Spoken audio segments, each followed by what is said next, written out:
الحمد للہ وکفا والصلاة والسلام علی محمد المصطفى وعلى آلہ واصحابہ الذین سعیدوا فی المعارج الحق والہدى وخلفاء ساداتنا ابی بکر الصدیق الاکبر وعمر الفاروق الاعظم وعثمان ذی النورین واسد اللہ الغالب علی المرتضی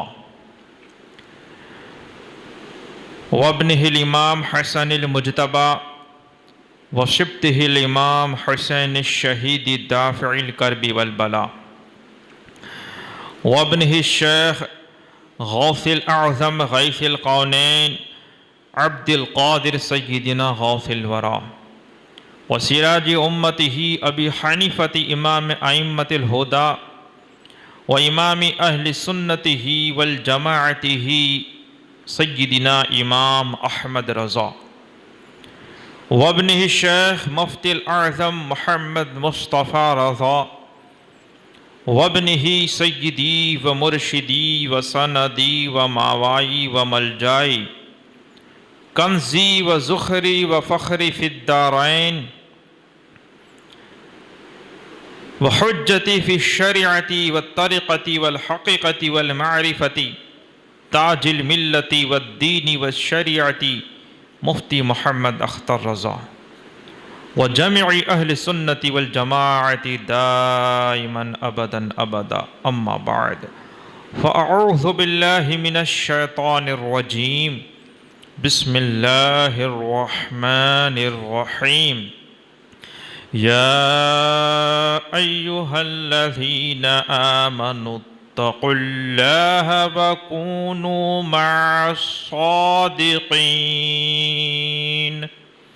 آمنت باللہ صدق اللہ مولانا العظیم ان اللہ وملائکتہ یصلون علی النبی یا ایہا الذین آمنوا صلوا علیہ وسلموا تسلیما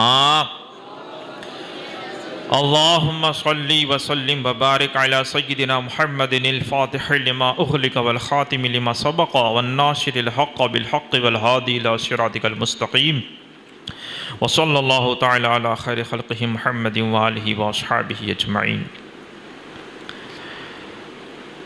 آج کی رات 25 صفر المظفر ہجری 1445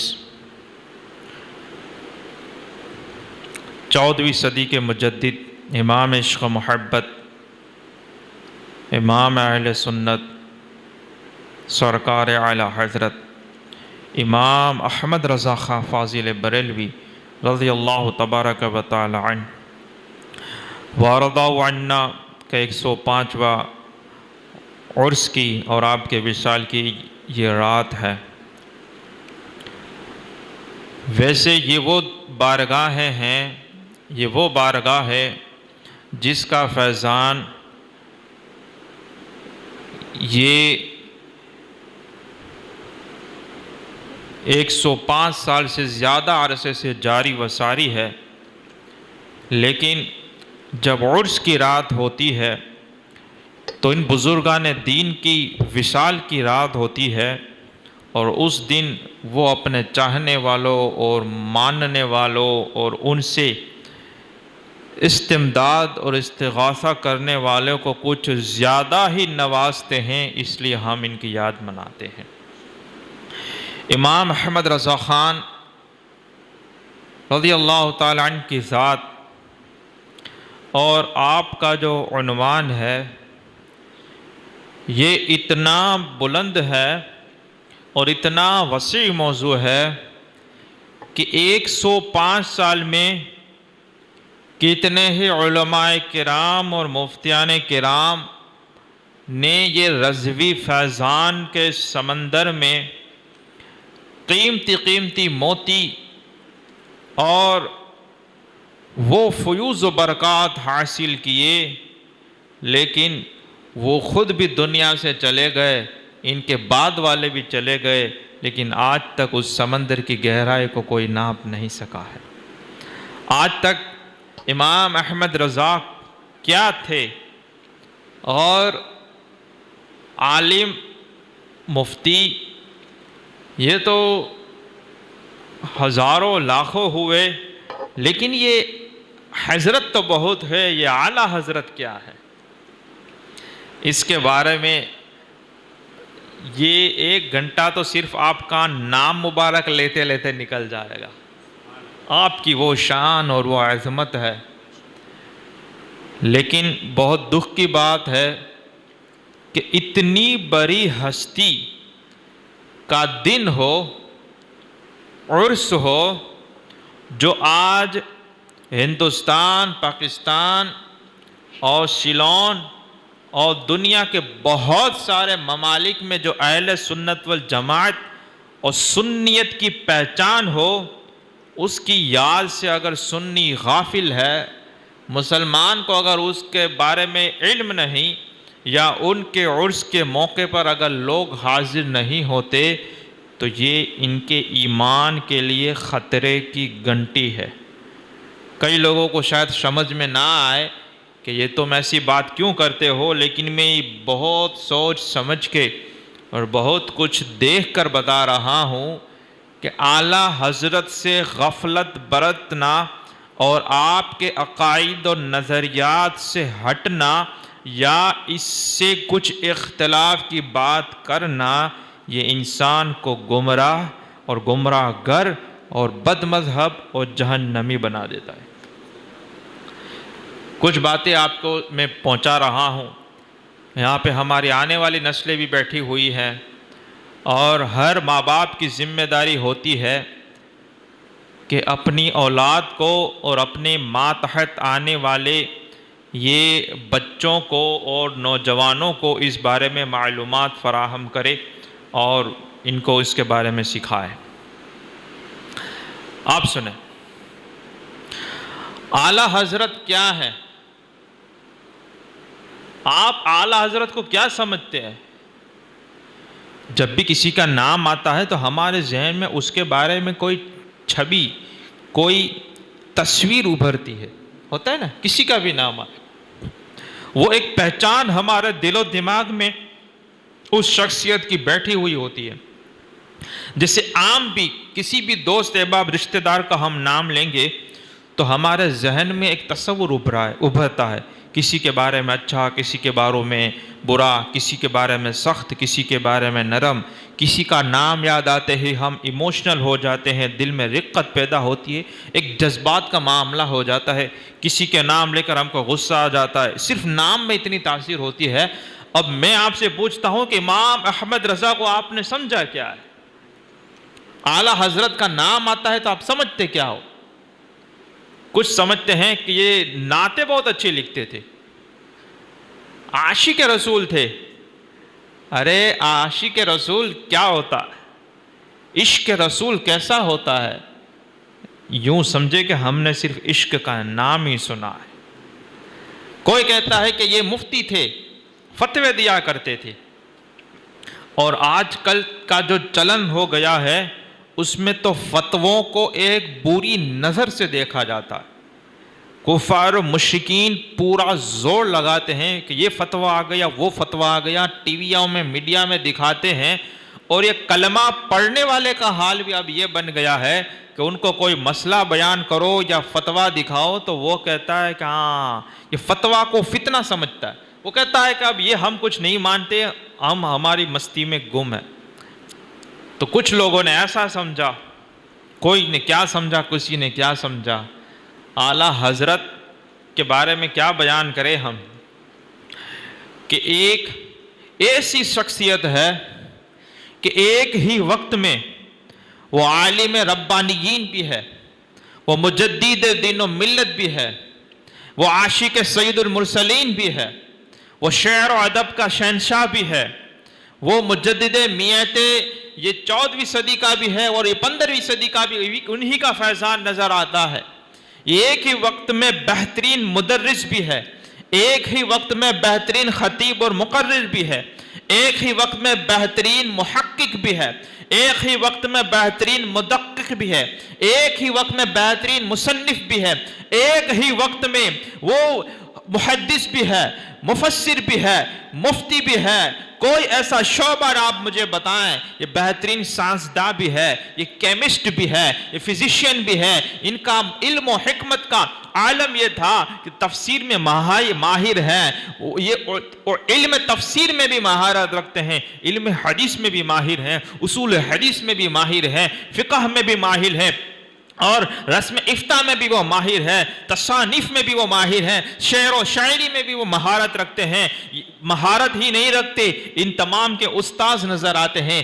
اپنے زمانے کا امیر المومنین فی الحدیث بھی ہے، اپنے زمانے کا ابو بکر صدیق بھی ہے، اپنے زمانے کا عمر فاروق اعظم بھی ہے، اپنے زمانے کا جود و سخا عثمان غنی کا پیکر بھی ہے، اپنے زمانے کا شجاعت اور بہادری میں علی المرتضیٰ کا نقش قدم پہ چلنے والا بھی ہے، اپنے ہی زمانے کا حضور سیدی شیخ غوث اعظم پیرا نبی دستگیر کا نائب اور آپ کا پیروکار بھی ہے، اور اپنے زمانے کا مجدد الفسانی کا جانشین بھی ہے، اپنے ہی زمانے کا غریب نواز اور لوگوں کو غریبوں کو اور ایمان کے غریبوں کو نوازنے والا بھی ہے۔ وہ یہ ایسا شہنشاہ ہے کہ فقہ میں بھی ماہر، اصول فقہ میں بھی ماہر، تفسیر میں بھی ماہر، اصول تفسیر میں بھی ماہر، حدیث میں بھی ماہر، اصول حدیث میں بھی ماہر، رسائن شاستری تو وہ ہے، رسائن وگنان کا ماہر تو وہ ہے، فزکس جو ہے، فزکس بھوتک وگنان، اس میں بھی وہ اس کو اتنی جانکاری ہے، اتنا ہے کہ کوئی دیکھنے والا اگر سائنسدان دیکھتا ہے، ویگنانک دیکھتا ہے تو کہتا ہے کہ اس سے بڑا ویگنانک میں نے نہیں دیکھا، محدث دیکھتا ہے تو کہتا ہے کہ اس سے بڑا محدث میں نے نہیں دیکھا، اور اصول حدیث کا پیروکار جب اس کو دیکھتا ہے تو سمجھتا ہے کہ اس سے بڑا میں نے اصول حدیث کا جاننے والا نہیں دیکھا۔ جب مفسر دیکھتا ہے، تفسیر کرنے والا دیکھتا ہے تو کہتا ہے کہ اس سے بڑا میں نے مفسر نہیں دیکھا، مفتی دیکھتا ہے تو کہتا ہے کہ اس سے بڑا مفتی نہیں دیکھا، اور مجدد کی شان تو مجدد کی شان ہوا کرتی ہے۔ اور یہ جب صوفی دیکھتا ہے تو کہتا ہے کہ اس سے بڑا میں نے صوفی نہیں دیکھا، ولی دیکھتا ہے تو کہتا ہے کہ اس سے بڑا میں نے ولی نہیں دیکھا۔ یعنی آپ کے زمانے اور آپ کے بعد والے زمانوں کی بات ہوتی ہے، کوئی اوپر کی طرف پھر نہ لے جائے کہ یہ غوث پاک کو بھی لائے رہا ہے، ایسا مت سمجھے آپ، یہی ہے۔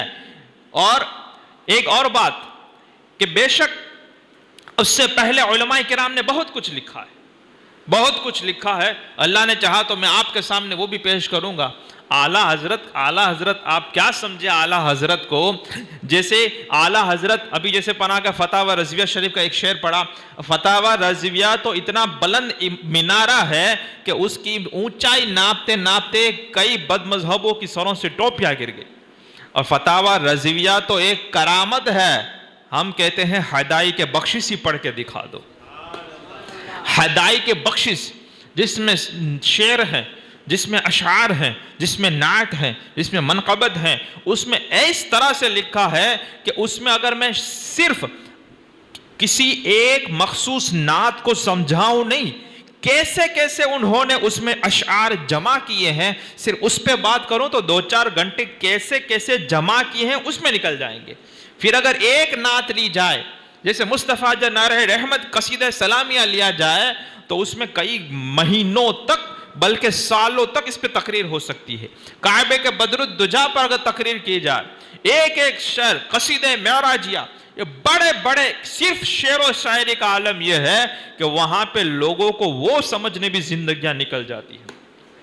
اعلیٰ حضرت کی ایک نعت شریف تو ایسی ہے، آپ نے ایک نعت شریف تو ایسی لکھی ہے کہ جس میں پورا آپ نعت شریف پوری قصیدہ پڑھے، دونوں ہونٹ ملتے ہی نہیں،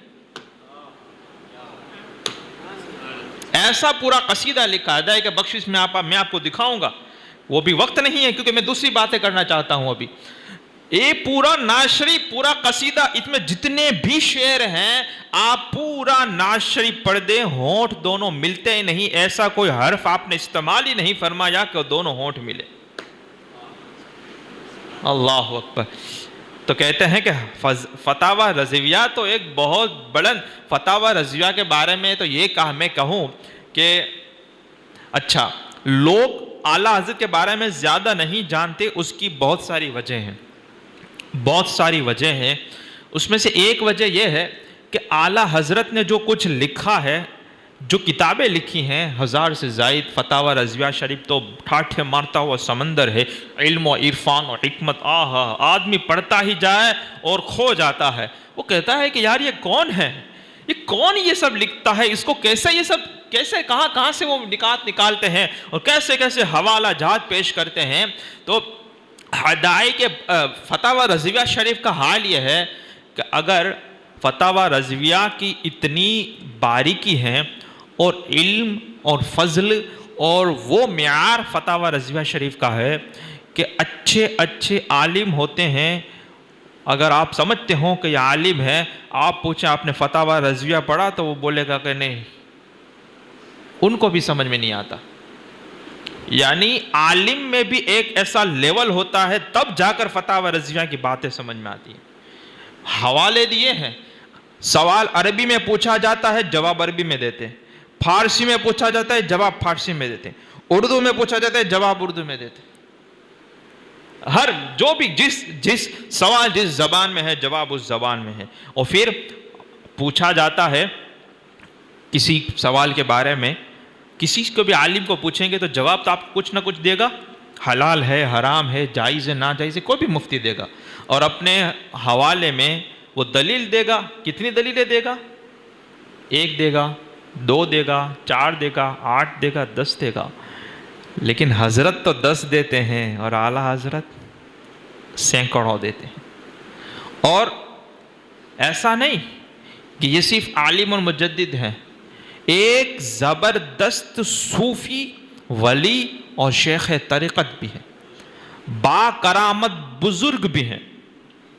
اور آپ کی کرامتیں بھی ایسی ہی ہیں جیسے, کیونکہ اب مشہور اس میں ہوئے, اسی لیے کہا جاتا ہے تحقیق کرنے والے تحقیق کرتے گئے اور وہ کہتے ہیں کہ اعلیٰ حضرت ایک ہی وقت میں 105 علوم اور فنون میں مہارت رکھتے تھے. 105 ایکسپرٹ. اگر میں ان سب 105 کے نام گنواؤں, آپ کو صرف گنواؤں, تو اس میں 10-15 نام کے بعد نہیں بلکہ 5-10 نام کے بعد آپ کے لیے سب نام نئے ہوں گے, کیونکہ وہ لوگوں نے وہ نام بھی نہیں سنے ہوئے. ہمارے اعلیٰ حضرت اس میں ایکسپرٹ اور ماہر تھے. پانی کی کتنی قسمیں ہوتی ہیں؟ فقہ کی کتاب آپ دیکھیں, پانی کی کتنی قسمیں ہوتی ہیں آپ کتنی جانتے ہیں؟ کسی مفتی سے پوچھیں, بولے برسات کا پانی, ندی کا پانی, دریا کا پانی, کنویں کا پانی, نہر کا پانی, نالے کا پانی. کتنا گنوائے گا؟ 7, 8, 9, 10. کتنا پانی آپ جانتے ہو؟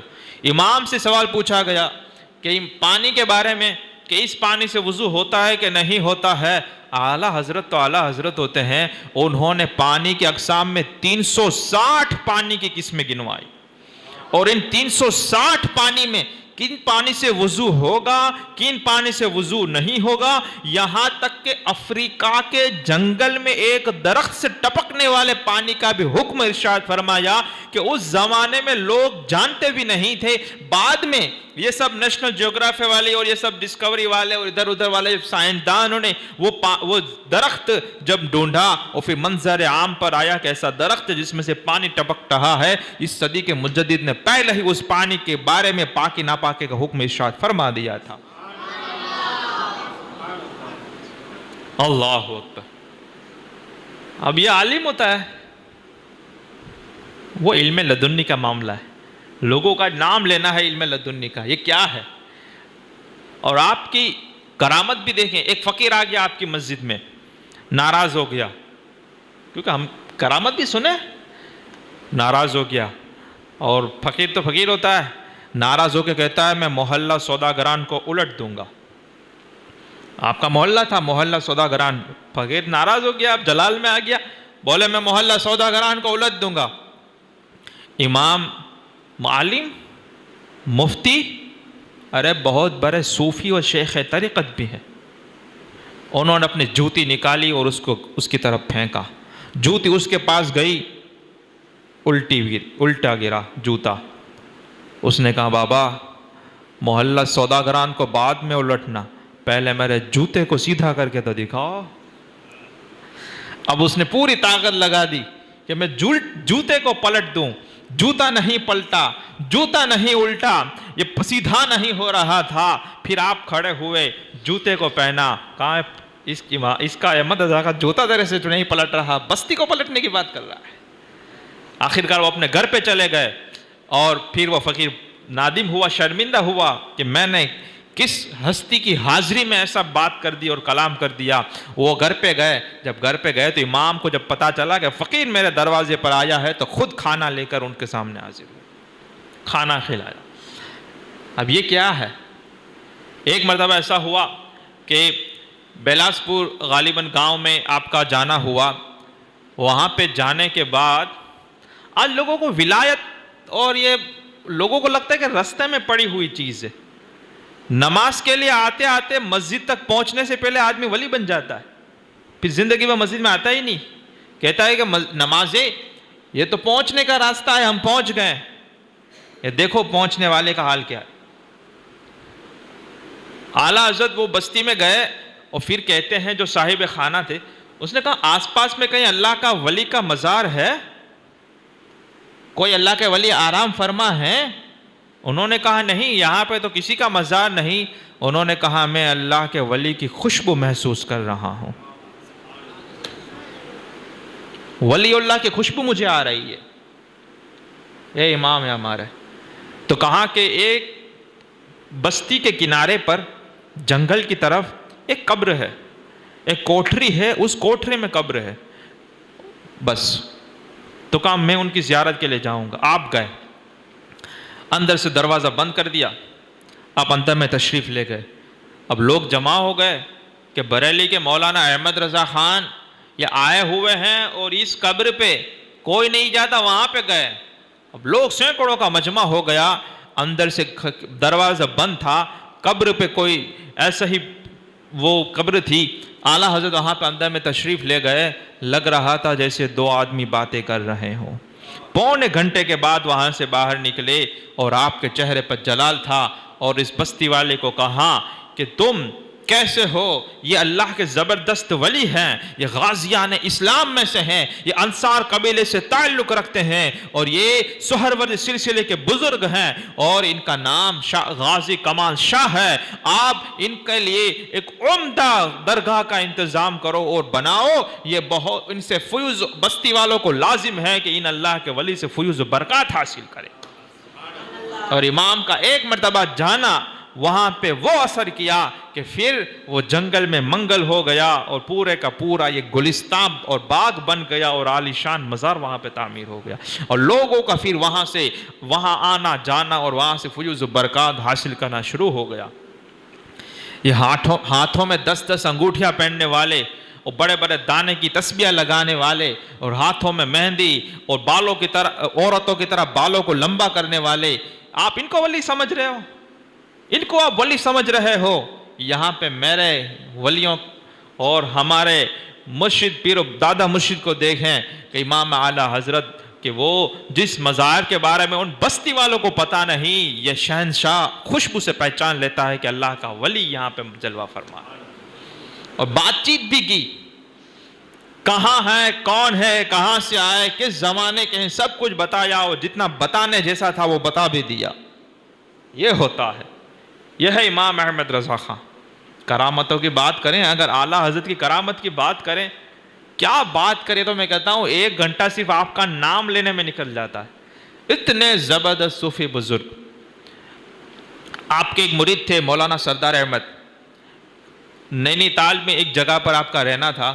آپ فرماتے ہیں کہ میں رات کو سویا ہوا تھا، بریلی سے کتنا دور، نینی تال میں آپ آرام فرما ہے، میں نے دیکھا خواب میں کہ میرے پیر و مرشد امام احمد رضا خان یہ خواب میں تشریف لائے اور کہنے لگے سردار احمد آگ بجھاؤ، آگ بجھاؤ۔ تو میں جھپکا، اور جب دیکھا تو میں نے دیکھا کہ سچ میں میرے چادر میں آگ لگی ہوئی تھی، اور وہاں پہ امام احمد رضا کو میں نے موجود پایا۔ میں نے کہا آگ بجھاؤ، لیکن جب میرے پیر و مرشد کو دیکھا تو کہا پہلے مرشد کے قدم کی چوم لیا جائے، پہلے قدم بوسی کر لی جائے۔ میں وہاں پہ لپکا تو پھر دیکھا کہ وہاں پہ مجھے اور کوئی نظر نہیں آیا، پہلے تو مرشد مجھے نظر آئے تھے، پھر میں نے دیکھا، پھر میں نے آگ بجھائی تو چادر میری 4 انگل تک جل گئی تھی۔ یہ ہوتا ہے پیر و مرشد کہ مرید اگر خواب میں بھی ہو تو اگر وہ دنیا کی آگ سے مرید کو جلنے نہیں دیتا، وہ جہنم کی آگ سے کیسے جلنے دے گا؟ ہے تو مرشد ایسا پاورفل ہونا چاہیے کہ ہم غافل ہو جائیں، ہمارا پیر و مرشد ہمارے رکھے والی کو کافی ہو جائے۔ آئی بات سمجھ میں؟ تو مرشد مضبوط تو ہونا چاہیے کہ نہیں ہونا چاہیے؟ اور ایسے تو کئی واقعات ہیں، کسی مرید کو آپ حج بیت اللہ کے وقت وہ طواف کی بھیڑ بھاڑ میں ہاتھ پکڑ کر طواف کرواتے ہیں، وہ رستہ دکھواتے ہیں۔ ایسے تو بے شمار آپ کی کرامتیں ہیں، کتنوں کو تعویذ کے ذریعے سے صرف پیٹ کے ہاتھ رکھ دیتے ہیں، ٹھیک ہو جاتا ہے، اور ایسا ٹھیک ہوتا ہے جیسے کبھی آپ کو بیماری تھی ہی نہیں۔ کتنی بات کریں، اگر صرف کرامت پہ بات کریں تو 2-4-5 گھنٹے تو صرف کرامتوں میں نکل جائیں گے۔ استقامت پہ بات کریں پوری زندگی نکل جائے گی۔ عشق رسول کی تو بات ہی الگ ہے۔ آئی بات سمجھ میں؟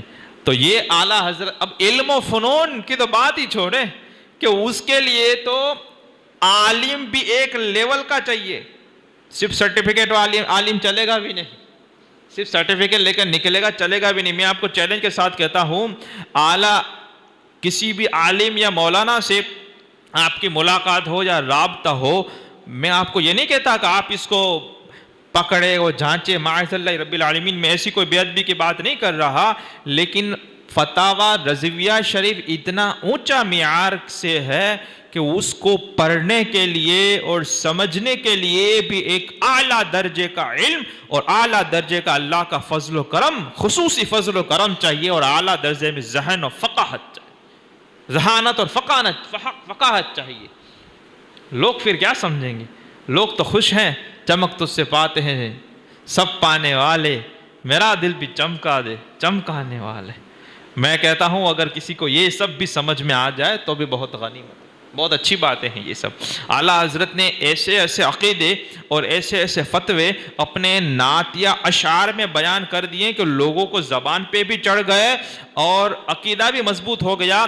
دلیلوں میں اگر پڑھنے جائیں تو شاید وہ سمجھ نہ پائیں، اسی لیے تو کہا کہ فتاوی رضویہ تو بہت بڑی کرامت ہے، ہدائی کے بخشش ہی پڑھ کے دکھا دو۔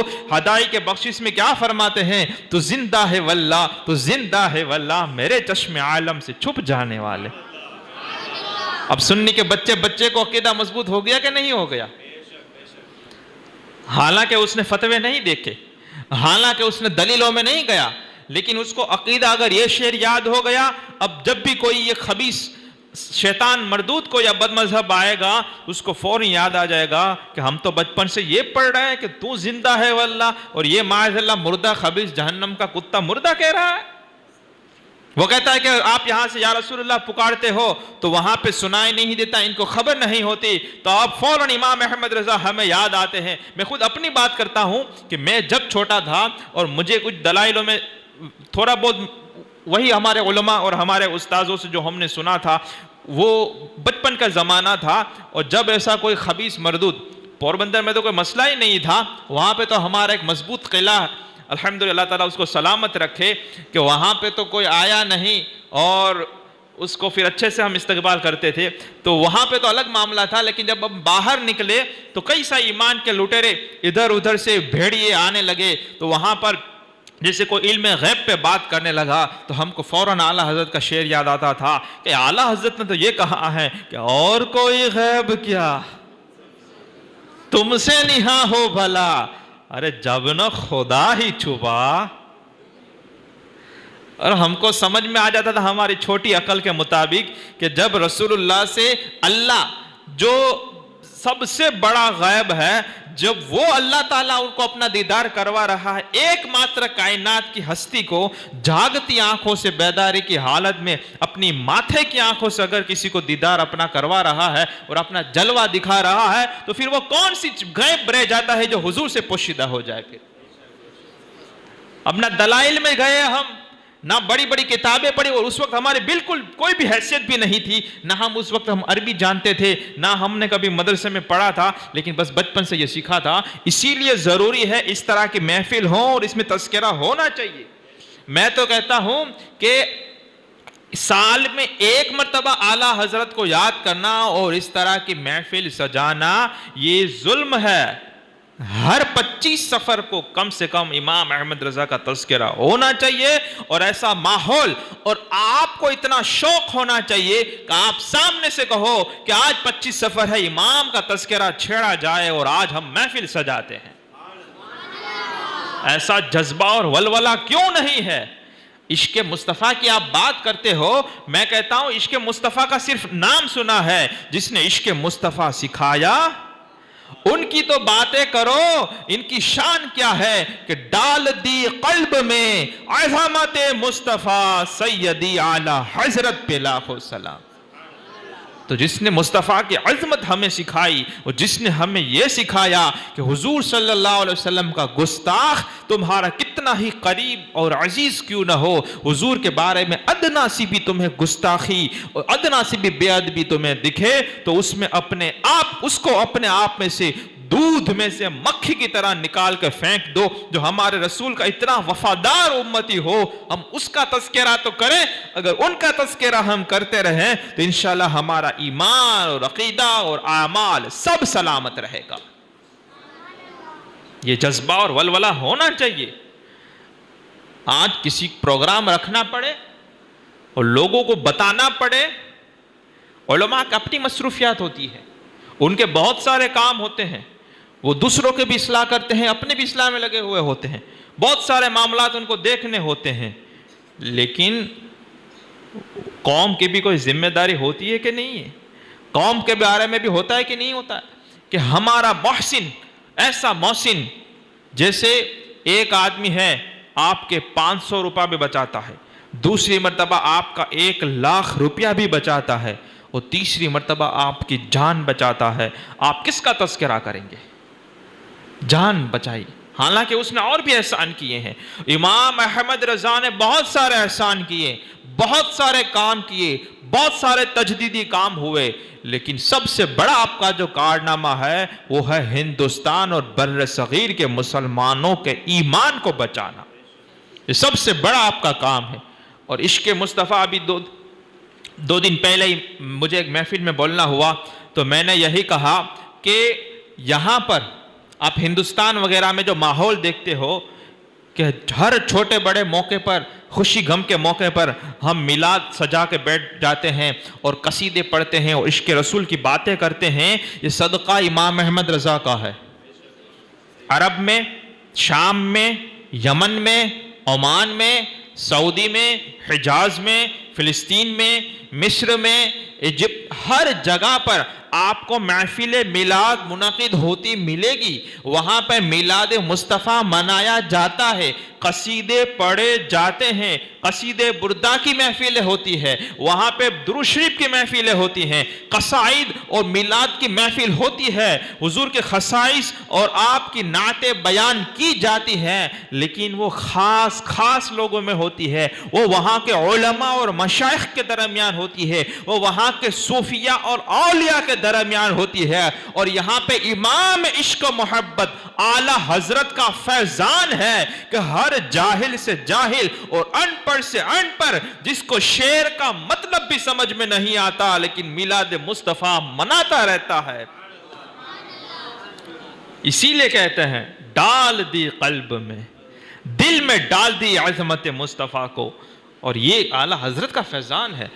میں یقین مانیں آپ باہر جائیں گے تو چونکہ وہ عام طور پر ہم کو لگتا ہے، کچھ لوگ سمجھتے ہیں کہ عرب وغیرہ میں سب وہابی ہیں، سب بد مذہب ہے، سب نہیں ہے۔ حکومت ان لوگوں کے ہاتھ میں ہے، غلط لوگوں کے ہاتھ میں ہے۔ عوام میں ابھی بھی بہت سارے سنی ہیں، اہل سنت والجماعت سے مالکی، شافعی، حنبلی بھی ہیں، حنفی بھی ہیں۔ ترکی میں چلے جاؤ وہاں پہ حنفی ہیں، وہاں پہ نقشبندی سلسلہ والے ہیں۔ عرب میں چلے جاؤ وہاں پہ آپ کو مالکی ملیں گے، وہاں پہ آپ کو حنبلی ملیں گے۔ مصر میں چلے جاؤ وہاں پہ آپ کو شافعی ملیں گے۔ لیکن جو جذبہ اور عشق ہندوستان اور پاکستان والوں کو ملا ہے وہ امام احمد رضا خان کا فضل، یہ فیضان ہے، تو ان کا ذکر کرنا چاہیے۔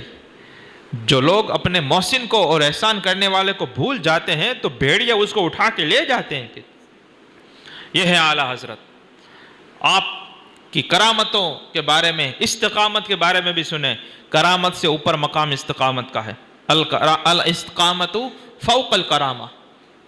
آپ کی استقامت دیکھیں، اتنا بڑا مفتی، اور آپ کو جو سوالات پوچھے جاتے، آپ کی ایک شان یہ بھی تھی کہ آپ کو فتوے پوچھنے والے بڑے بڑے علماء اور مفتی ہوتے تھے، خود مفتی اور خود علماء ہوتے تھے، وہ آپ سے پوچھتے تھے. ایسا نہیں تھا کہ عوام پوچھتی تھی، عوام تو پوچھتی ہی تھی، یہ بھی پوچھتے تھے. تبھی تو مجدد کہہ رہے ہیں. مجدد یہ کوئی کھیل تھوڑی ہے کہ ٹی وی میں آ گئے ہو، یوٹیوب پہ تمہارے کچھ 20-25 لاکھ سبسکرائبر ہو گئے تو تم مجدد کا دعویٰ ٹھوک دو، تمہارا باپ کا دین ہے. یہ کوئی کھیل ہے؟ لیکن جس کو فلمی ہی اور ایکٹنگ ہی کرنی ہے تو وہ تو بن جاتا ہے مجدد. اب ہر فرقے والے کا اپنا ایک مجدد ہے، ہر شہر میں اپنا ایک مجدد ہے، ہر مرید اپنے پیر کو مجدد کہہ رہا ہے، جس کو پیشاب کرنا بھی نہیں آتا، استنجا کا طریقہ بھی نہیں پتا. امام احمد رضا اس وقت کے بڑے بڑے علماء اور مفتیان کرام آپ کی طرف رجوع کرتے تھے، صرف ہندوستان کے نہیں، افریقہ اور عرب سے بھی، بنگلہ دیش اور سیلون سے بھی. انشاءاللہ کچھ اس کی جھلک دکھاؤں گا. جھلک مانے کہ صرف نام لوں گا، یوں سمجھ لیں کہ وہ صرف آپ نے جو علمی سمندر بہایا ہے اس میں 2-4 چھینٹوں کے نام لوں گا صرف. آپ پھر سوچنا کہ یہ کتنی بڑی شخصیت ہے. پہلے استقامت کی کچھ بات کریں، ہمارا بھی ایمان اس سے مضبوط ہوتا ہے. اعلیٰ حضرت علماء کرام نے، فقہاء کرام نے ایک مسئلہ بیان کیا ہے کہ جس سے لوگ کثرت رجوع کرتے ہوں اور جو لوگوں کی رہنمائی میں اور رشد و ہدایت میں اور فتویٰ دینے میں بہت زیادہ مصروف اور بیزی رہتا ہو، اور اتنا بیزی کیونکہ وہ لوگوں کو اس سے فائدہ ہو رہا ہے دینی اعتبار سے، تو ایسے شخص کو فجر کی سنت کے علاوہ دوسری سنتیں معاف ہیں، نہیں پڑھے گا چلے گا. سنت موقدہ، فرض تو فرض ہے، سنت موقدہ فجر کے سوا اگر وہ نہیں پڑھے گا تو اس کو اجازت ہے.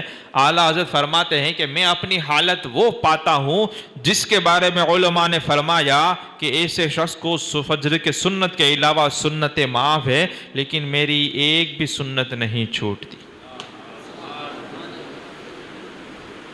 تو لوگ پھر سوچیں کہ وہ کیا کر رہے ہیں. اور سنت اور نماز تو نماز، آپ جماعت کا بھی اتنا خیال کرتے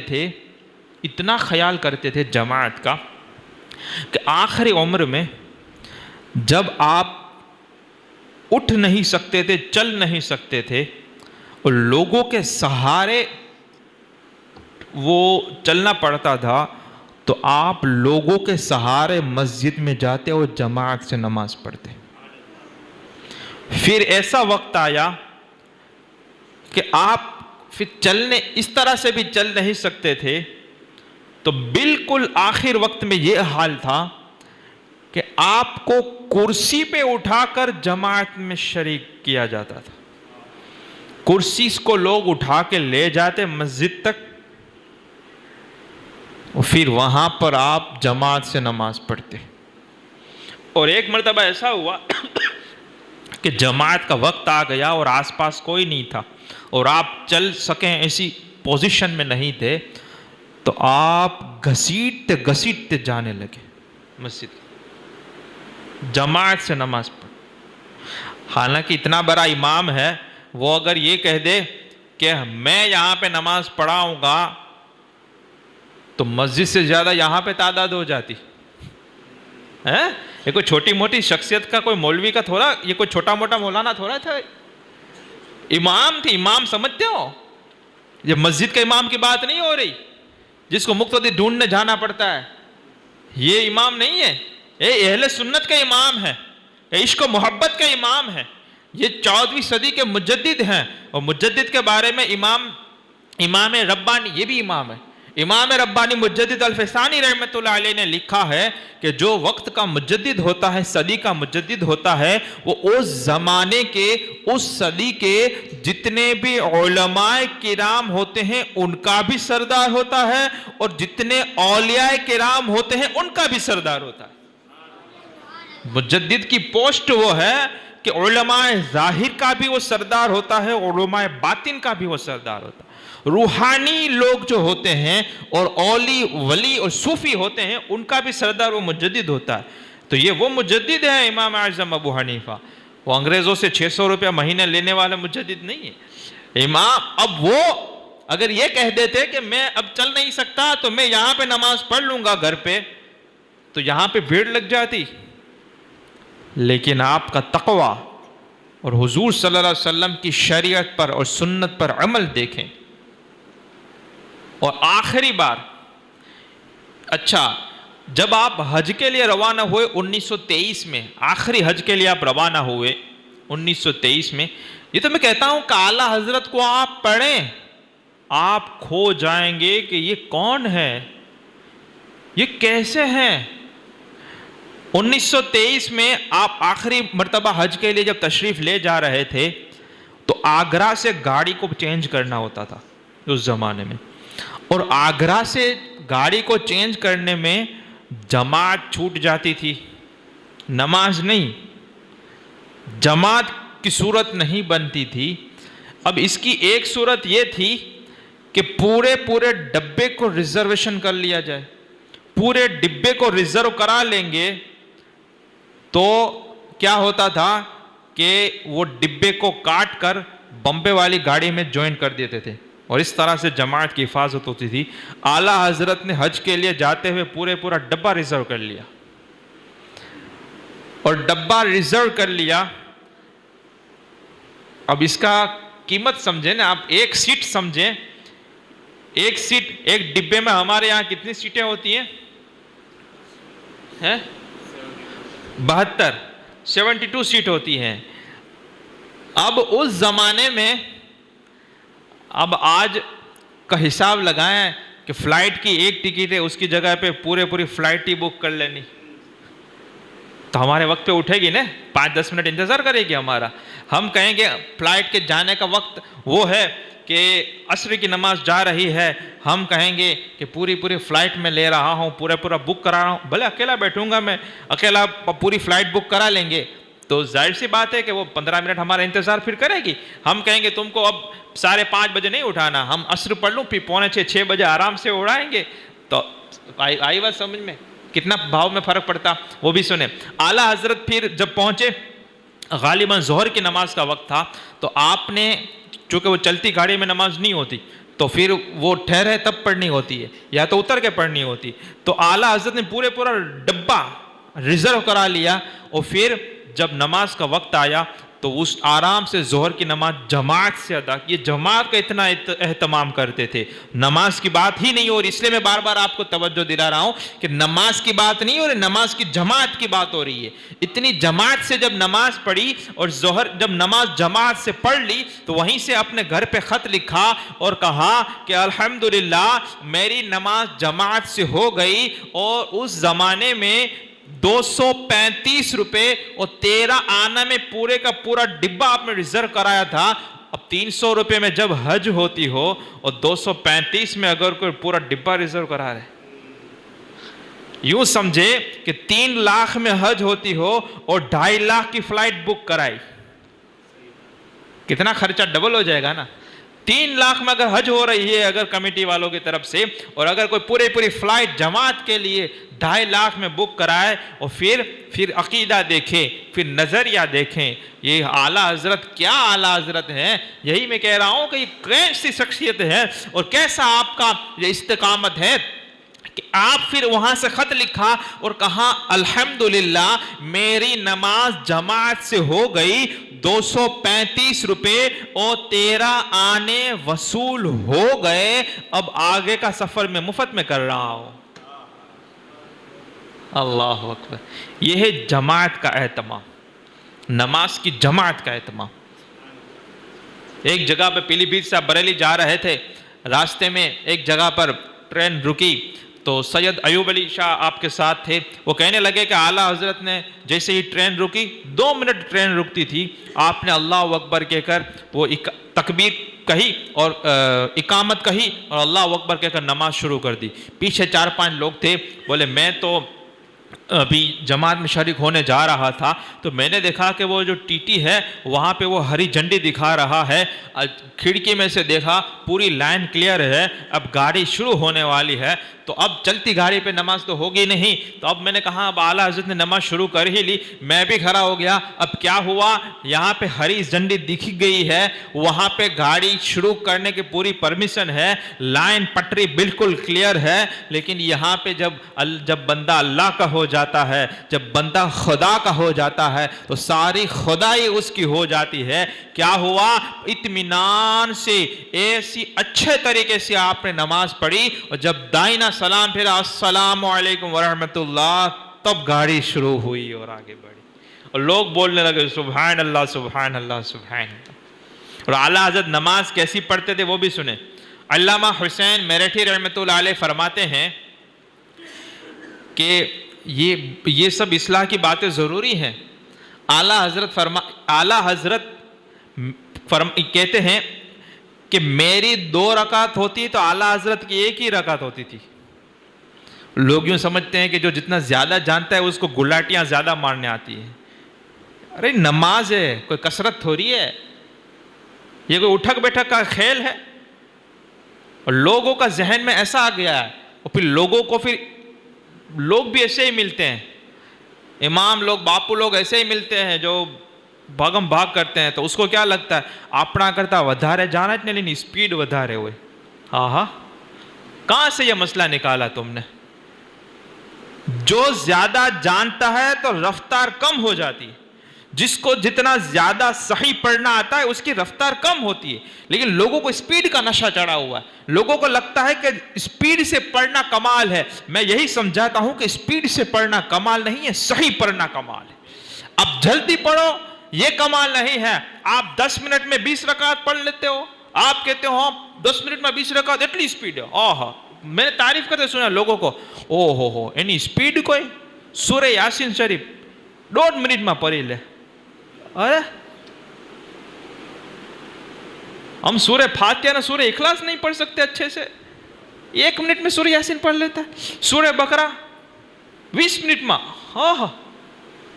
کیا ہے بھائی، گھڑی میں سے سیل نکال کے پڑھتا ہے کیا کہ غلط پڑھتا ہے؟ تو یہ بات کو سمجھے، جلدی پڑھنا کمال نہیں ہے، صحیح پڑھنا کمال ہے۔ اور 10 منٹ میں آپ 10 رکعت پڑھو، اس سے بہتر ہے کہ 10 منٹ میں صرف 2 رکعت پڑھو، لیکن صحیح پڑھو۔ یہ میرے جملوں کو یاد رکھیں، بہت بیسک چیزیں ہیں۔ 10 منٹ میں صرف 2 رکعت بھلے پڑھو، اتنا بہترین پڑھو۔ سنیں ہمارے امام کا حال سنیں، مولانا حسین میرٹھی رحمۃ اللہ علیہ فرماتے ہیں کہ ہر مرتبہ میری 2 رکعت ہوتی، اعلیٰ حضرت کی 1 رکعت ہوتی، اور میری 4 ہوتی تو لوگوں کی 8 رکعت ہو جاتی تھی۔ سمجھ میں آتی ہے؟ لوگوں کی 6 یا 8 رکعت ہوتی تو کہتے ہیں کہ میری 4 ہوتی، اور میری 4 ہوتی تو اعلیٰ حضرت کی صرف 2 ہی ہوتی تھی۔ یعنی عام لوگ 8 رکعت پڑھتے ہیں، امام 2 پڑھ رہا ہے۔ ابھی تک سمجھ میں نہیں آتا؟ نہیں آتا؟ میرے لیے بھی مسائل کھڑے ہو جاتے ہیں، نفل لوگ پڑھنے ہی نہیں دیتے ہیں، پیچھے لے کر جیسے مشین گن لے کر کھڑے ہی رہتے ہیں کہ ہم تو سب فارغ ہوئے، اب جلدی فاتحہ پڑھاؤ، ہم کو جلدی گھر پہ جانا۔ کیا کبھی کبھی تو فاتحہ پڑھنے کے بعد کچھ نمازیں باقی رہ جاتی ہے تو پڑھنی پڑتی ہے، یہ حال ہو گیا ہے۔ اور دوسرا کوئی ہمیں ساتھ دینے والا رہا ہی نہیں، لوگ سب اسی طرح سے فاسٹ پڑھتے ہیں، تو لوگوں کو مسئلہ سمجھ میں ہوتا نہیں ہے۔ وہ یہ سمجھتے ہیں کہ اگر مولانا ہے تو اس کی اسپیڈ تو ہم سے زیادہ ہونی چاہیے، ایسا نہیں ہوتا، صحیح پڑھنا ضروری ہے۔ عام لوگوں کی 6 یا 8 ہوتی تو مولانا فرماتے ہیں کہ میری 4 ہوتی، میری 4 ہوتی تو کہتے ہیں کہ اعلیٰ حضرت کی 2 ہی ہوتی تھی، کیونکہ میں 2 پڑھتا تھا، اعلیٰ حضرت 1 ہی رکعت پڑھتے تھے۔ تو اتنا اطمینان سے آپ نماز پڑھتے تھے، صحیح طریقے سے نماز پڑھتے تھے۔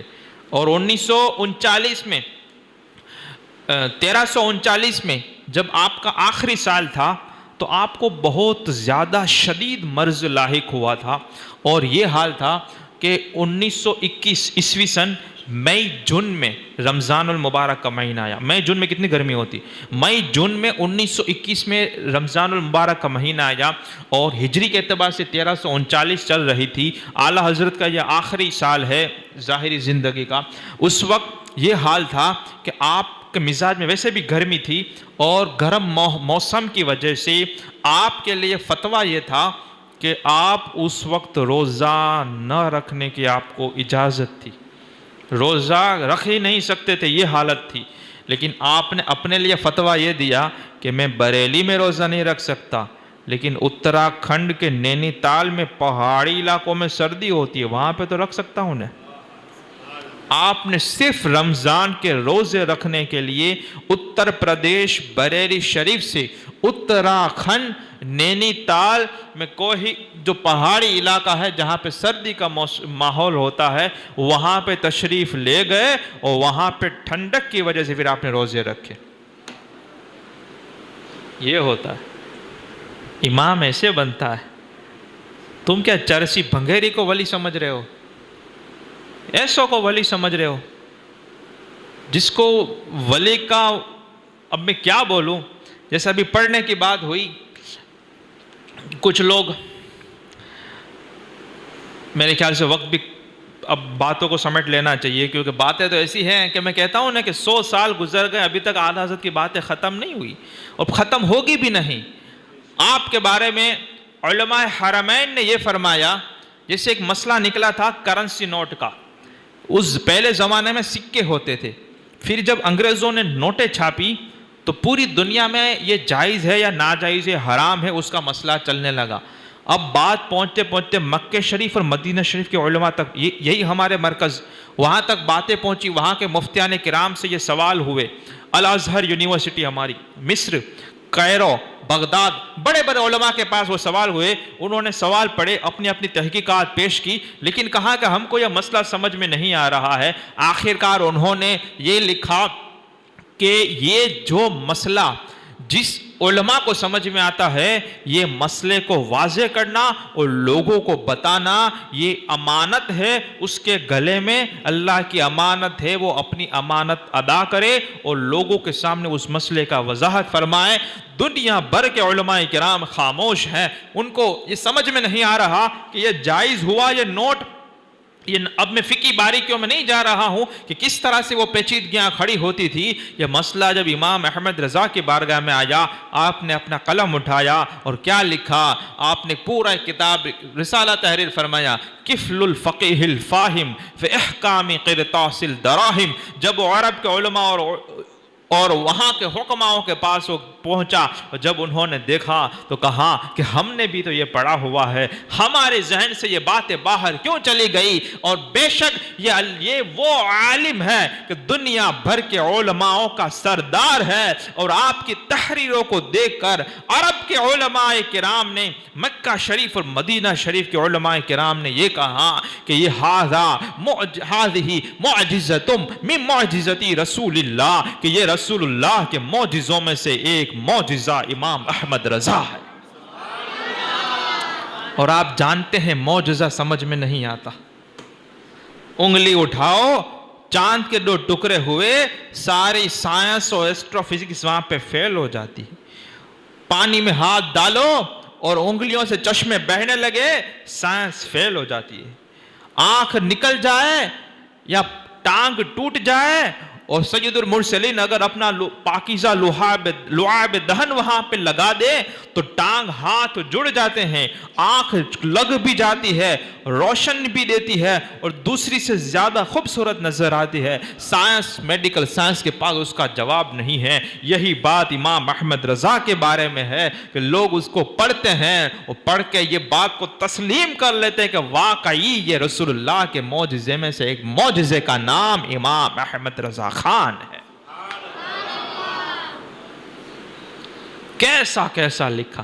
یہ انگوٹھے میں آپ کو پتا ہے جب بھی مجدد آتے ہیں تو مجدد کا ایک تجدیدی کارنامہ ہوتا ہے اور اس وقت کے سب سے بڑے فتنے ہوتے ہیں، اس سے وہ لڑتا ہے.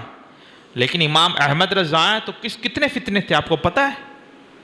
قادیانیوں کا فتنہ تھا، جھوٹے نبوت کے دعوے دار کا یہ فتنہ تھا، اسی طرح نیچریوں کا فتنہ تھا، دیوبندیوں کا فتنہ تھا، وہابیوں کا فتنہ تھا، اور اللہ کو معاذ اللہ جسمانیت ثابت کرنے والوں کا فتنہ تھا. اسی طرح سے اللہ جھوٹ بول سکتا ہے اس کا فتنہ تھا، انگوٹھے نہیں چوم سکتے وہ فتنہ تھا.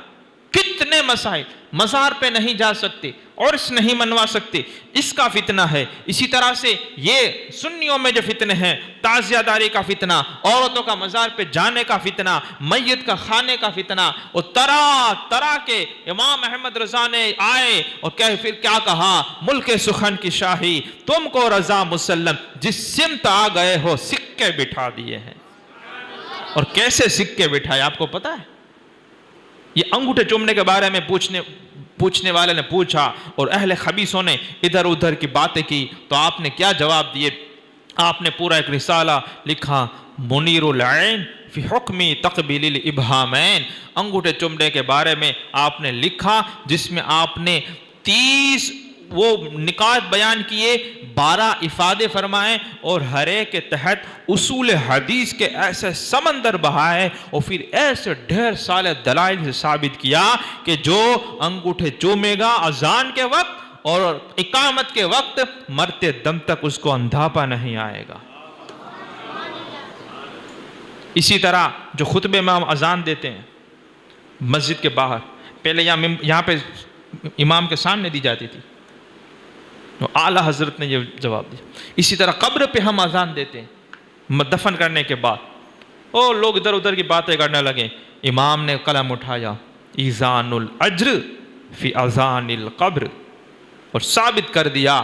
اور اس میں انہوں نے وہ نیتیں بتائی کہ قبر پہ اذان دینے سے وہ اذان دینے والے کو 15 الگ الگ ثواب ملیں گے، اور اسی طرح سے اگر کوئی اذان دیتا ہے تو 15 اس کو ثواب مل سکتے ہیں جو نیت کرے. اور پھر اگر وہ اور زیادہ بھی نیت کرے اور میت پہ وہ پڑھتا ہے، وہاں پہ قبر والے کو فائدہ پہنچانے. کبھی بیٹھے پوری راتیں ہماری نکل جائیں گی، ایسے ایسے نکات بیان کیے. آپ مسجد میں جماعت سے نماز پڑھنے آتے ہو، کیا نیت کر کے آتے ہو؟ یہی کہ جماعت سے نماز پڑھنے جاتے ہیں، ایک نیت ہوئی. اعلیٰ حضرت نے یہی فتاوی رضویہ شریف میں یہ 40 نیتیں گنوائی ہیں، جس میں 23 تو اگلے علماء کرام کی گنوائی ہے، باقی کا آپ نے اضافہ فرمایا ہے کہ اگر وہ ایک قدم چلے گا نماز پڑھنے کے لیے تو 40 الگ الگ راہوں میں اس کا قدم چلے گا، 40 الگ الگ نیکیاں ملے گی، اس 40 درجات بلند ہو ایک ایک قدم پہ. یہ ہے امام اعلیٰ حضرت. اور یہ جو مخارج جو پڑھنے کے بارے میں بات آئی، کچھ لوگوں کو سمجھ میں نہیں آتا.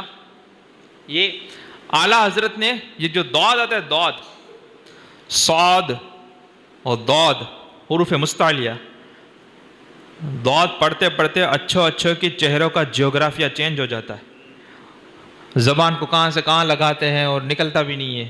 کوئی دال کو پور پڑھ رہا ہے تو کوئی کیا پڑھ رہا ہے، کوئی زا پڑھ رہا ہے، کچھ کیا، کوئی ولظالین پڑھ رہا ہے، کیا کچھ پڑھ رہا ہے.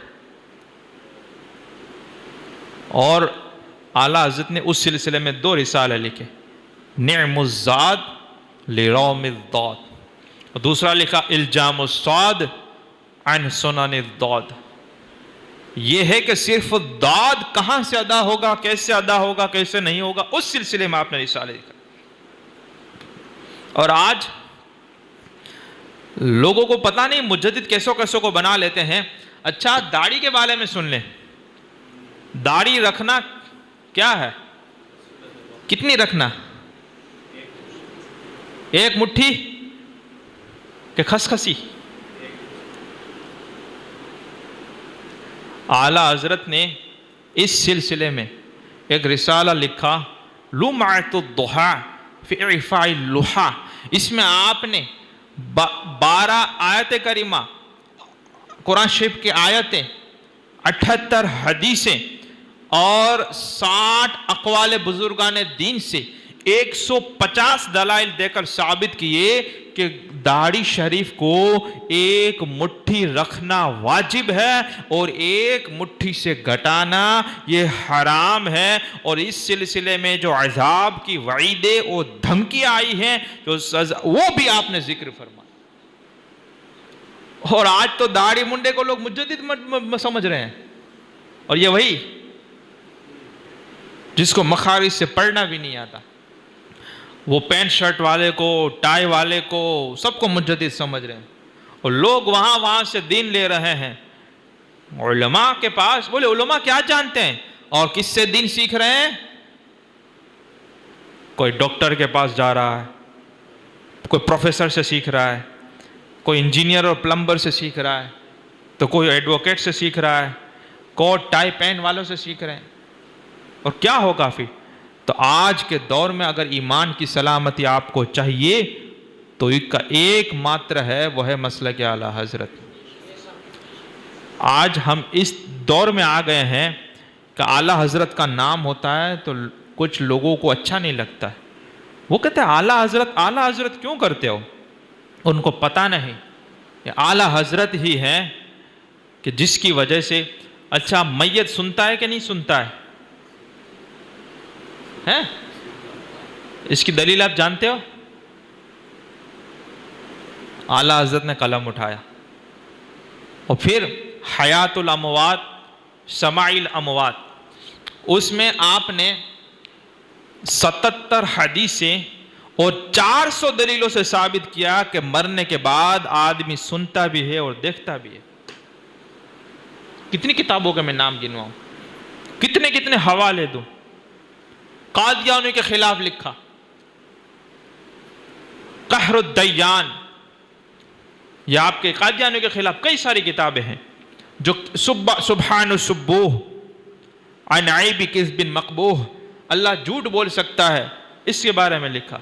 ہمارے رسول پاک صلی اللہ جھوٹ نہیں بول سکتا، جو کہا تھا کہ جھوٹ بول سکتا ہے اس کے رد میں آپ نے جواب لکھے، کیسے دلیلیں لکھے، 50، 100، 200، 150، 500، ڈھیروں کے ڈھیر آپ پڑھتے جائیں، آپ حیرت میں پڑ جائیں گے کہ ایک آدمی اتنا کیسے یاد رہتا ہے، یہ کیسے لکھ سکتے ہیں؟ اتنی دلائل ہو۔ تجلی الیقین بأن سیدنا نبی سید المرسلین، کہ ہمارے آقا صلی اللہ علیہ وسلم تمام اولین اور آخرین کے سردار ہیں، اس سلسلے میں قلم اٹھایا، کہتے حد کر دی۔ اور جو عوام کو تک پہنچے نہیں شفاعت مصطفیٰ کے تعلق سے، اسماع الاربعین فی شفاعتی سید المحبوبین، کیا بیان کرے یار۔ یہ تو نام ہی ایسے ہیں نا کہ آدمی صرف نام پڑھے اور نام سنے تو بھی میٹھا لگتا ہے، صرف نام سننے میں اتنا مزہ آتا ہے۔ آئی بات آپ کو سمجھ میں؟ اور یہ سب علمی باتیں ہیں، وہاں پہ اچھے علماء کرام پھر خاموش ہو جاتے ہیں۔ یہ ایسی باتیں ہیں، عشق کی باتیں ہیں، اور پھر ولایت کی باتیں، اور آپ کی کرامت کی باتیں، استقامت کی باتیں، کیا بات کرے۔ بس کچھ آخری بات میں آپ لوگوں کو یہ کہہ رہا ہوں کہ آج اگر ایمان بچائے رکھنا ہے، اہل سنت و جماعت پہ قائم رکھنا ہے، آپ کسی سے دوستی کریں، آپ کا کوئی پارٹنرشپ کریں، یا آپ کہیں پہ رشتہ لے کر جائیں بچے یا بچی کا، یا آپ کے وہاں کوئی رشتہ لے کر آئے، آپ اس کو پوچھو گے سنی ہو تو وہ کہے گا پیور سنی ہو۔ آپ کہو گے اہل سنت والجماعت سے ہو، وہ کہے گا ہاں اہل سنت والجماعت سے۔ آپ اس کو پکڑ نہیں پائیں گے۔ یہ ہر کوئی اپنے آپ کو سنی کہتا ہے، بلکہ کچھ جگہوں پر ہندوستان میں تو وہابیوں نے اپنا نام اہل سنت والجماعت سے رجسٹر کروایا ہوا ہے۔ آپ کہو گے کہ میں نقشبندی ہوں، تو دیوبندیوں میں بھی نقشبندی ہوتے ہیں، آپ کو پتہ ہے؟ امام ربانی کے وہ سلسلے میں بیعت کرواتے ہیں، حالانکہ کفر کے بعد تو بیعت رہتی نہیں ہے، بد مذہبیت کے بعد بیعت کون سی؟ تو وہ نقشبندی بھی ہوتے ہیں، وہ حنفی بھی ہوتے ہیں، تو آپ نقشبندی اور قادری سے اس کو پکڑ نہیں سکیں گے۔ آج پادریوں کے کام کرنے والے اپنے آپ کو قادری کہتے ہیں۔ میں تو یہی دیکھتا ہوں ہر کوئی قادری بن کے گھوم رہا ہے، کوئی داڑھی منڈا ہے تو وہ بھی قادری، عیسائیوں کو یہودیوں کو مسلمان کہتا ہے وہ بھی قادری، اور یہ ہرے رام ہرے کرشنا بولاتا ہے اور ست سری اکال بلواتا ہے وہ بھی اپنے آپ کو قادری کہتا ہے، داڑھی یہاں سے وہ خسی رکھتا ہے وہ بھی اپنے آپ کو قادری کہتا ہے، ممتاز قادری کی مخالفت کرتا ہے وہ بھی اپنے آپ کو قادری کہتا ہے، اعلیٰ حضرت سے اختلاف کرتا ہے وہ بھی اپنے آپ کو قادری کہتا ہے۔ تو آپ قادری سے بھی نہیں پکڑ پائیں گے، چشتی سے بھی نہیں پکڑ پائیں گے۔ یہ چشتی یہ اجمیر شریف میں آپ یہ مجاور لوگ، یہ حرام خور اپنے آپ کو کہتے ہیں کہ ہم چشتی ہیں، غریب نواز کے نسل میں سے آتے ہیں. اعلیٰ حضرت مصطفیٰ جان رحمت پہ لاکھوں سلام نہیں پڑھا جائے گا، لیکن وہاں پر وہ ہولی منائی جا سکتی ہے، دیوالی منائی جا سکتی ہے. ابھی تبلیغی جماعت والا طارق جمیل وہاں جا سکتا ہے، وہاں پہ وہابیوں کا پیشوا جا سکتا ہے، وہاں پہ اس کے آگتا سواگتا سب کچھ ہوگا. تو اب آج کے دور میں تم قادری سے نہیں پکڑ سکتے، آج کے دور میں تم چشتی اور نقشبندی سے سہروردی سے نہیں پکڑ سکتے. آج کے دور میں کسی کو حنفی شافعی سے اس کے بارے میں پتہ نہیں چل سکتا. وہ ہر کوئی کہے گا میں قادری ہوں، حالانکہ وہ پادری ہوتا ہے، کافر ہوتا ہے، اپنے آپ کو قادری کہنے لگا ہے، اپنے آپ کو چشتی کہنے لگا ہے، شیعہ ہے، اپنے آپ کو کیا کیا کہنے لگا ہے. آج اگر کسی کی پہچان کرنی ہے تو اس کا ذریعہ ہے امام احمد رضا خان. یہ وہ بات ہے، میں کہتا ہوں کہ آپ کسی سے بھی اگر بات آگے بڑھانا چاہے، آپ اس کے سامنے اعلیٰ حضرت کا نام لے لیں، بات ختم. صرف نام لینے سے اگر اس کی آنکھوں میں چمک آ جائے، پیشانی چوڑی ہو جائے، ہونٹوں پہ مسکراہٹ آ جائے اور چہرہ کھل اٹھے تو کہا کہ آج آپ گلے لگ جاؤ. اور جیسے ہی بھویں یوں ہونے لگے اور کہنے لگے اعلیٰ حضرت کیوں کرتے ہو، اس سے پہلے کوئی تھا ہی نہیں، اس کا نام کیوں لیتے ہو، تو یاد رکھو اگلوں نے تو لکھا ہے بہت علم دین پر، جو کچھ ہے اس 2 صدی میں وہ تنہا رضا کا ہے، اس تنہا رضا کا ہے. وادی رضا کی کو ہے، ہمالا رضا کا ہے، جس سمت دیکھیے وہ علاقہ رضا کا ہے. آج کے دور میں مسلک اہل سنت و جماعت کی پہچان اگر چاہیے، اور دیکھنے والوں نے خواب میں دیکھا، بزرگان دین نے دیکھا، ایک سے زیادہ لوگوں نے دیکھا اور قسم کے ساتھ فرمایا کہ حضور غوث اعظم کو خواب میں دیکھنے کے بعد ہم نے پوچھا کہ آج کے دور میں تمہارا نائب اور تمہارا خلیفہ کون ہے؟ کہا آج کے دور میں میرا نائب اور میرا خلیفہ امام احمد رضا ہندی ہے. یہ کوئی کتھا وارتا نہیں ہے، یہ کوئی خواب گھرنا نہیں ہے. یہ وہ لوگ ہیں جو دوسروں نے کہا، امام نے نہیں کہا کہ حضور میرے پاس آئے تھے اور ٹکٹ کا بندوبست میں کر دوں. ایسی معاذ اللہ ایسی گستاخیاں بکواسات نہیں کرتے. آج کچھ تنظیمیں خواب پہ ہی چلتی ہے، ہر ایرے غیرے کو حضور کا خواب نظر آتا ہے، ہر کسی کو پتا چلتا ہے. ہمارے ہمدانی صاحب نے، میرے چچا، وہ مجدد کی باتیں چل رہی تھی، انہوں نے کہا کہ تم مجدد کرتے ہو، اعلیٰ حضرت کا فتاوی رضویہ شریف کا پہلا صفحہ جو ہے وہ صرف دیکھ کے پڑھ کے دکھاؤ، دیکھ کے پڑھ کے دکھاؤ. آپ کہیں گے یہ کیسے؟ سچ میں وہ پہلا جو خطبہ ہے، الحمدللہ هو الفقہ الاکبر والجامع الکبیر وجامع الکبیر لزیادۃ فیض مبسوط الدرر الغرر، یہ ان میں اعلیٰ حضرت نے 8 یہ نام لیے ہیں، 80 فقہ حنفی کی کتابوں کے نام لیے ہیں، 4 اصطلاحات ذکر کی ہے، لوگ اس کو دیکھ کے بھی نہیں پڑھ سکتے. اس کے لیے بھی بڑا علم چاہیے. اعلیٰ حضرت کے فتاوا کو اور اس کی عبارتوں کو اور ان کے خطبے کو پڑھنے کے لیے بھی ایسا ویسا نہیں، ایک اچھے والا علم چاہیے، اور اللہ جس پہ فضل فرمائے وہ پڑھ لیتا. آئی بات آپ کو سمجھ میں؟ تو یہ ہے وہ اعلیٰ حضرت. اور آج تو بلکہ ہمدانی صاحب میرے چچا نے ایک اور مجدد کی بات کر رہے تھے، بولے ایک اور دوسرا مجدد نکلا ہے، اس کو میں نے فتاوی رضویہ نہیں، اس کو کہا ہے کہ صرف تو آیت الکرسی سے ہی صحیح پڑھ کے دکھا. اب جس کو آیت الکرسی، اور اب تو میں دیکھ رہا ہوں کہ جس کو سورہ فاتحہ پڑھنا نہیں آتی وہ بھی مجدد بن جاتا ہے.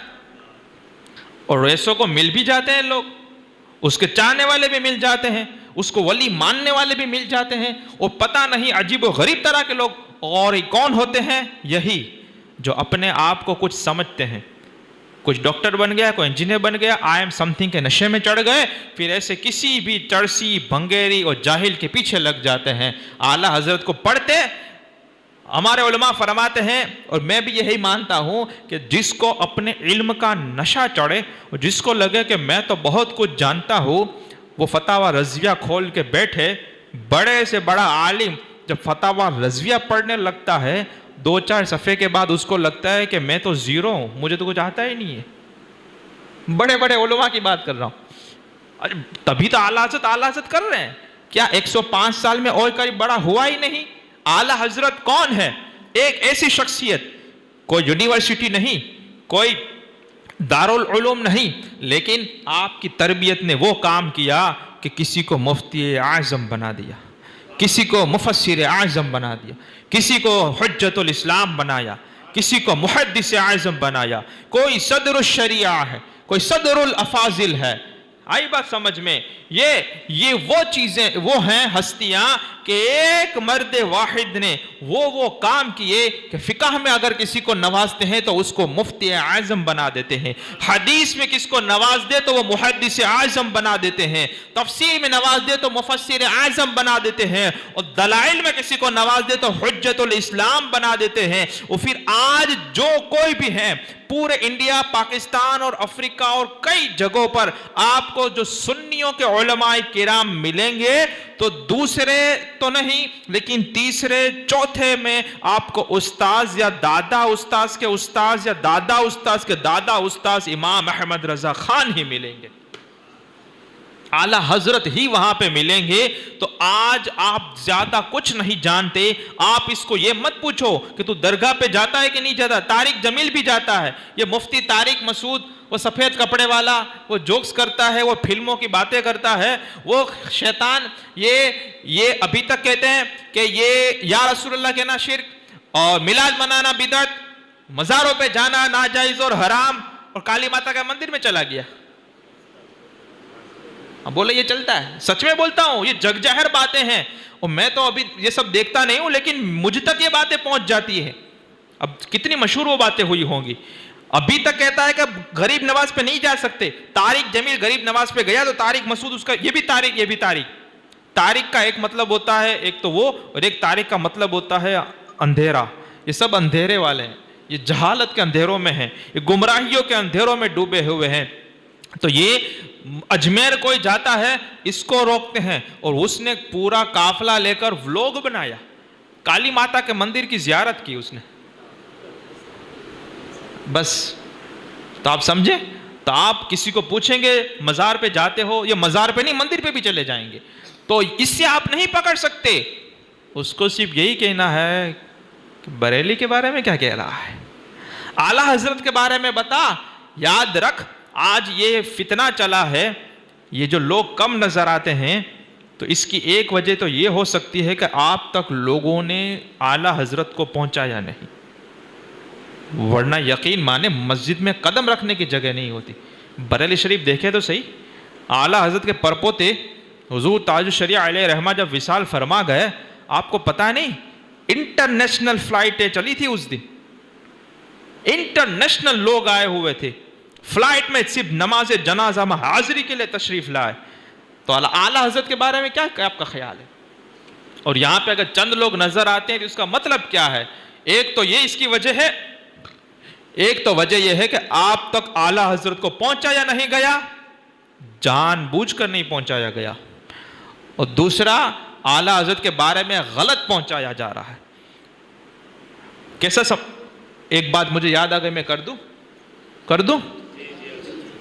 بہت پوائنٹ کی بات ہے، اب درود شریف پڑھ لیں۔ اللہم صلی علی سیدنا و مولانا محمد معدن الجود والکرم وآلہ وبارک وسلم۔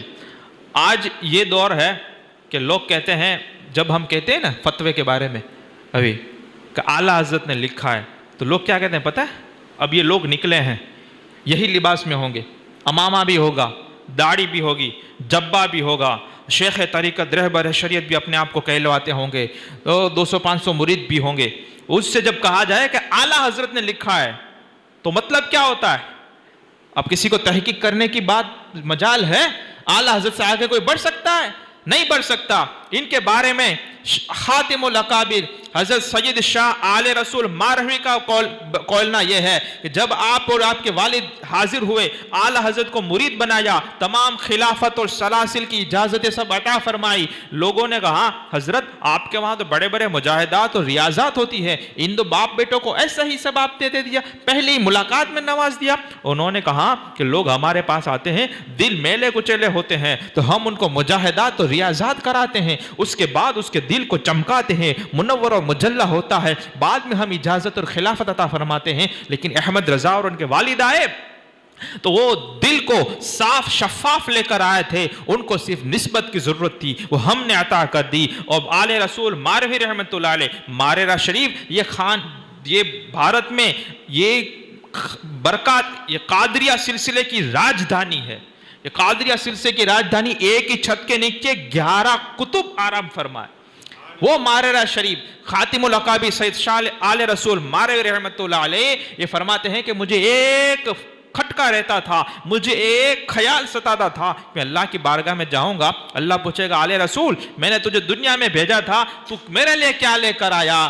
لیکن آج امام احمد رضا کو میں نے مرید کر لیا، اب میں اللہ کی بارگاہ میں پیش کر دوں گا کہ یا اللہ میں تیرے لیے احمد رضا کو مرید بنا کر آیا ہوں۔ یہ اپنا کام ہوتا ہے نا، ہم کیا کام، جیسے کام وہ لے لیجئے تم کو جو راضی کرے، تو یہ آل رسول ماروی رحمت اللہ علیہ فرماتے ہیں کہ میرا کام کیا ہے؟ بولے پوری زندگی میں مجھے ایک کام پہ ناز ہے کہ احمد رضا کو میں نے مرید بنایا ہے۔ اب یہ چرسی منگیرے کی کوئی حیثیت رہتی ہے؟ کچھ حیثیت نہیں رہتی، لیکن جب ان سے اعلیٰ حضرت کے بارے میں کہا جاتا ہے تو وہ کیا کہتے ہیں؟ وہ کہتے ہیں تو سن تھیو، ہم کہتے ہیں اعلیٰ حضرت نے ایسا لکھا ہے تو کیا ہوا؟ اعلیٰ حضرت نے لکھا تو کیا ہوا؟ وہ نبی تھوڑی تھے۔ ارے اعلیٰ حضرت نے لکھا، تجھے پتہ نہیں اعلیٰ حضرت نے لکھا اس کا مطلب کیا ہے؟ میں کچھ آپ کو ابھی، جیسے میں نے کچھ کتابوں کے نام لیے، اسی طرح سے صرف اعلیٰ حضرت جب کوئی مسئلہ بیان کرتے تھے تو عالم جب مفتی بیان کرتا ہے تو 2 5 10 12 15 اس کی دلیلیں دیتا ہے۔ یہ اعلیٰ حضرت جب کوئی مسئلہ بیان کرتے تو ان کے پاس کتنی دلیلیں ہوتی تھی، وہ سماعت کرے۔ یہ قادیانیوں کے رد میں لکھی ہوئی کتاب ہے جزاء اللہ عدوہ بإبائہ ختم النبوہ، اس میں آپ نے ختم نبوت کا انکار کرنے والے کے کفر پر 120 حدیثیں اور 30 ائمہ کرام کے اقوال دلیل کے طور پر دیے ہیں۔ اور اسی طرح سے ایک اور ہے کہ جس میں آپ نے سجدہ تعظیمی، آج مزاروں پہ سجدے ہوتے ہیں، ہم کہتے ہیں اعلیٰ حضرت نے لکھا ہے، تو کیا ہوا؟ اعلیٰ حضرت کو تو مانتے ہی نہیں۔ یہ سنو، الزبدۃ الزکیہ لتحریم سجود تحیہ، اس میں آپ نے 40 حدیثیں اور 150 فقہائے کرام کے اقوال سے ثابت کیا ہے کہ سجد تعظیمی حرام ہے۔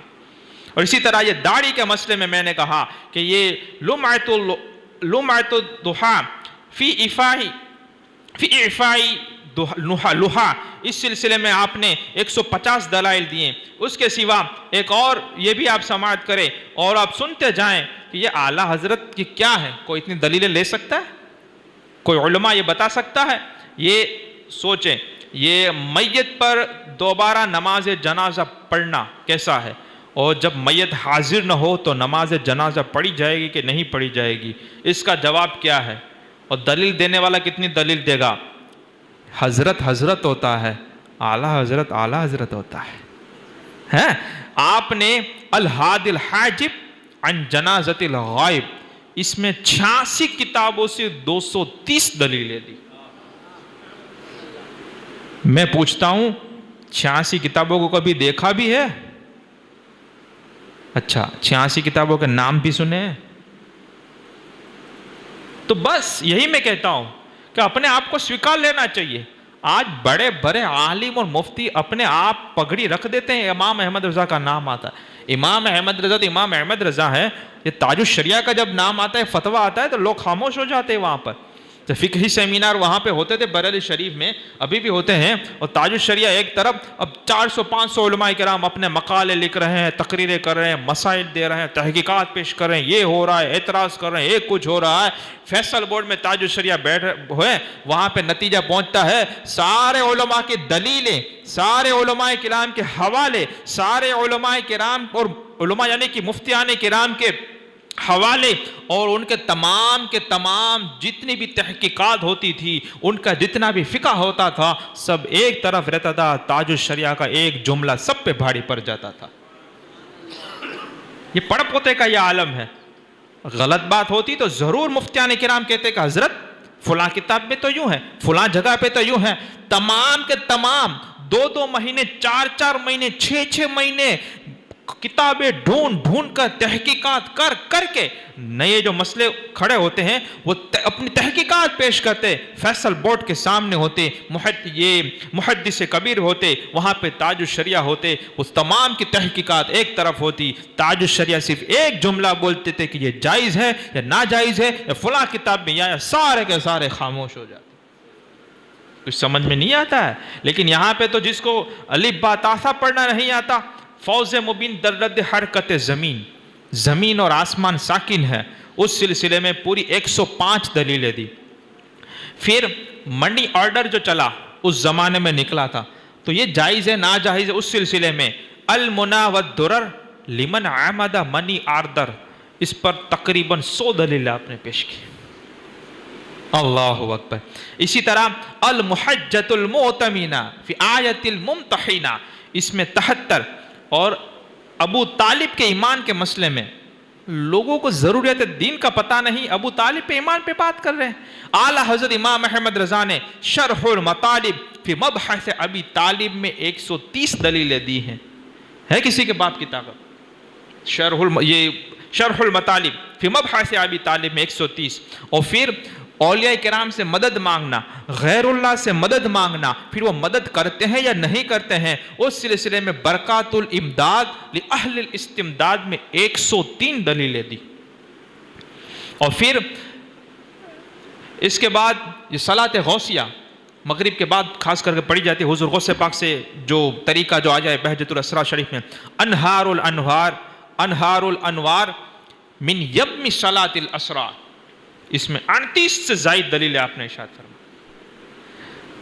خلاصہ یہ ہے کہ جب کہا جائے کہ اعلیٰ حضرت نے لکھا ہے تو پھر چپ، اسی میں ایمان کی حفاظت ہے، اسی میں عقیدے کی اصلاح ہے، اسی میں اعمال کی بقا ہے، اور اس میں دنیا و آخرت کی کامیابی ہے۔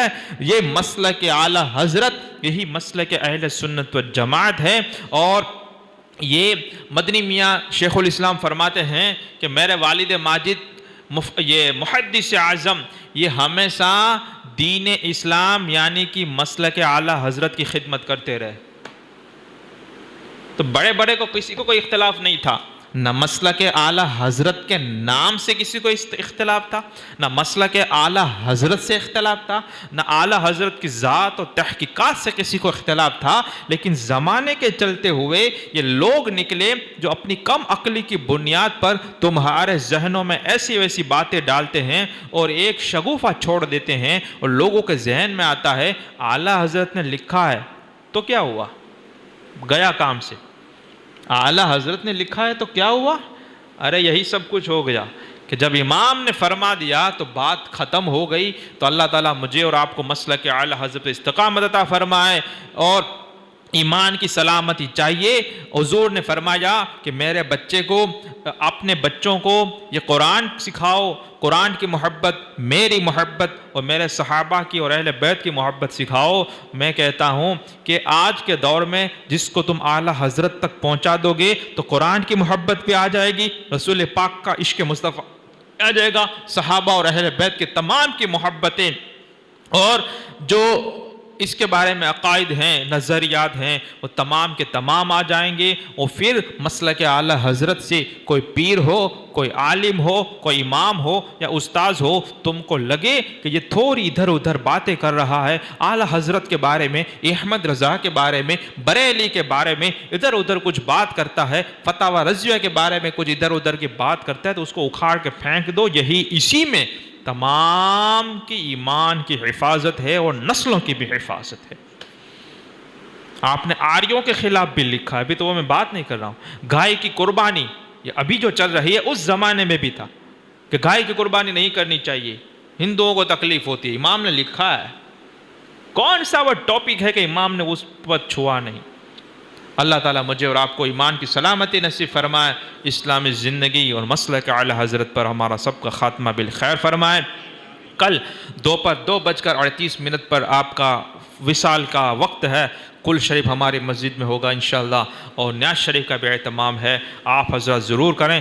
آج کی وصال کی رات ہیں، جتنا بھی چاہیں اعلیٰ حضرت کی بارگاہ میں آپ نوافل یا ذکر و اذکار کا ثواب پیش کرے اور وہاں سے فیوز و برکات حاصل کرے۔ اور یہ امام جہاں میں عام پیغام احمد رضا کر دے، پلٹ کر پیچھے دیکھے، پھر سے تجدید وفا کر دے اور مسلک اعلیٰ حضرت سلامت رہے، دین ایک پہچان دین نبی کے لیے اور مسلک اعلیٰ حضرت پہ قائم رہو، زندگی دی گئی ہے اسی کے لیے۔